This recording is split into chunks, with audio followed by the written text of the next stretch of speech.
This is a video how to access the Retail GIS link from the Driveline Retail webpage. First, go to drivelineretail.com and go to Employee Login.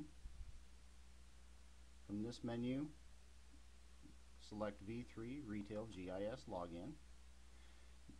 Your username will be your email address. Your user pass or password will be your initials and a random 5-digit code. Now, this has to be given to you by your district manager in order to access this site. And once you log in, your screen should look something like this. At the top of the page, you have a review profile link. This is your personal profile with all of your address information, email address information, certifications that you've taken with the company, and towards the bottom of this screen, your work availability schedule. So please make sure that you fill this out. In the center of the screen, you have a download training document link. This is a 10-page tutorial which will actually show you step-by-step how to access the site and report information on the site. When work is loaded into your web page, you'll have a schedule date, the project ID number, which is often referred to as the work order. You have project name, the begin date, the end date, the store that the plan is to be executed in with address information. When the projects first load onto your web page, they will show under the status column as unconfirmed. Make sure that you click on the unconfirmed, because that will send a note to the office and your district manager notifying you that notifying them that you've acknowledged the work. Once you do that, the status will reflect confirmed. On the right hand side of the screen, you'll see the Docs link, DOCS. This is where all the in-store information is located for the plans. So if you click on Docs, all these documents open in Microsoft Word. So if you do not have Microsoft Word, please discuss this with your district manager. Here, for this particular work order, we have a planogram and in-store instructions, which if we click on Review, takes a moment for Microsoft Word to open. It'll ask me if I want to open the file. Say yes.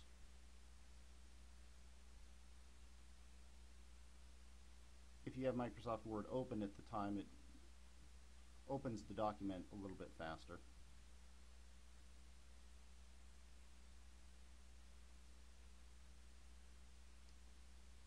Might take about 10 or 15 seconds depending upon how your system is set up. And here we have the in-store instructions. Now, in order to print the in-store instructions, each system is a little bit different. There isn't a print menu up here on my toolbar, so if I just press the letters, the keys, Control P, the letter P, the print queue will pop up and I can print the in-store instructions.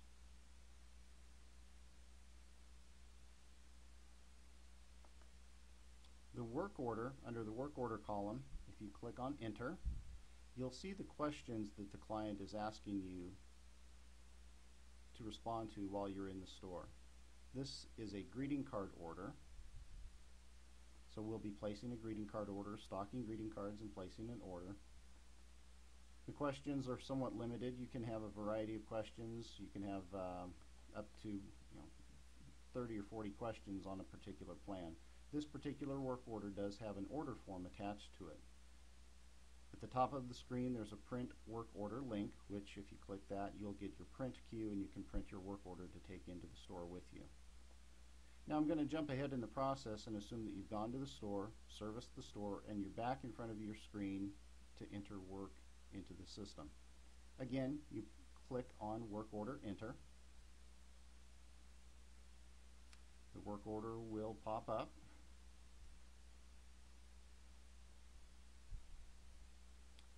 On the right hand side of the work order, you'll see the status update. Click on update. A second window will open.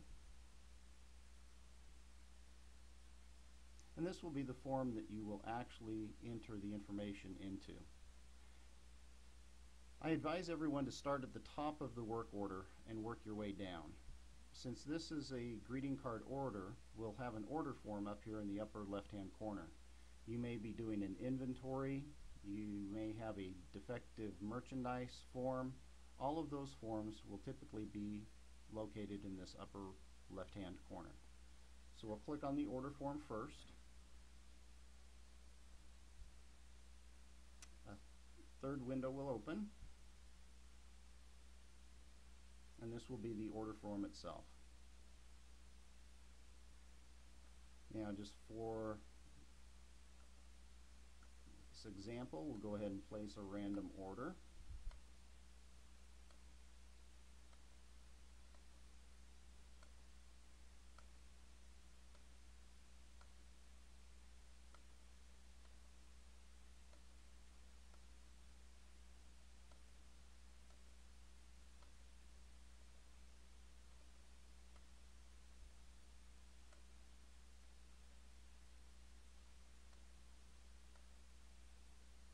At the bottom of every order form or inventory form, defective merchandise form, there's a submit button. So scroll down to the bottom of the form, make sure you submit your order. That screen will disappear and take you straight back to the work order itself, where you can continue answering the questions on the work order.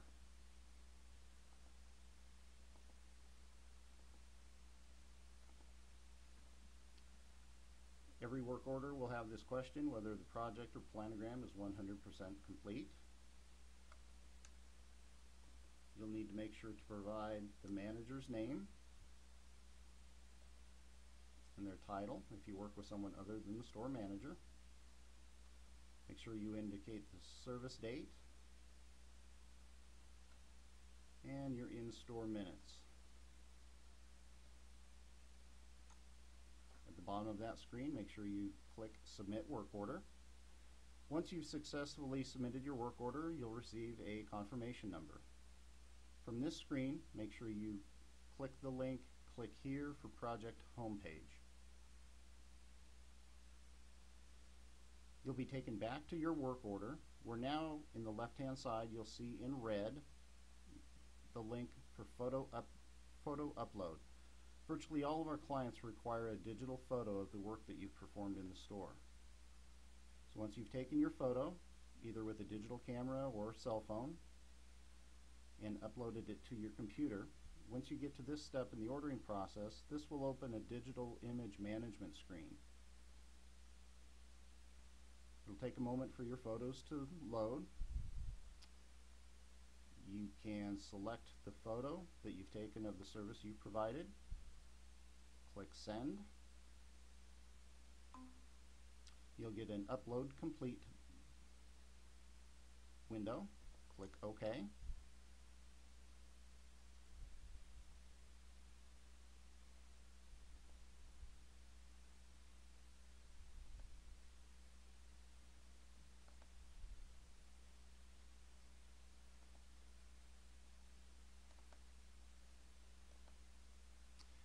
Then you'll get the photo, a confirmation of the photo that you've just uploaded. On this particular screen, make sure you put your cursor in this gray toolbar that says Submit Image Planogram Confirmation. Click there. Once you've successfully submitted the photo, you'll receive a confirmation number for the photo. From here, make sure you use the Close Window link. This will take you back to your work order, and if you'll notice on the right hand side, you'll have in red text the Update Payroll link. Make sure you press on that.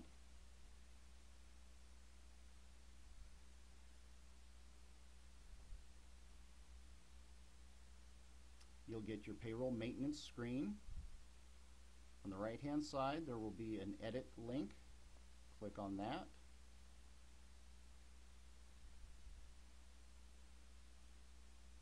And another window will open. This is where you are actually submitting your payroll. So on the drop down menu for in-store minutes, select your total in-store minutes. Drive time and mileage windows Typically, drive time and mileage are not applicable. Make sure you consult your district manager if drive time or mileage applies to you. Normally, you'll just enter your in-store minutes and then click Submit Update. That screen will disappear. You'll come back to the payroll maintenance screen. It should look like this. This is a very important step. Make sure you put your cursor down in this gray bar. It should turn yellow. Even if it doesn't, make sure you put your cursor down in this bar that says Submit Project Payroll Confirmation. Click that, and once your work order rematerializes, your payroll has successfully been submitted. It is not submitted until you go through all those steps. Now you'll be looking at your work order again. Hit Close Window. Internet Explorer will ask if you want to resend or retry the information. Always select yes to that.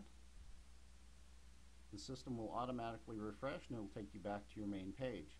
If you'll notice, now that particular project is dropped down into the completed work section of the web page, and it's been successfully reported.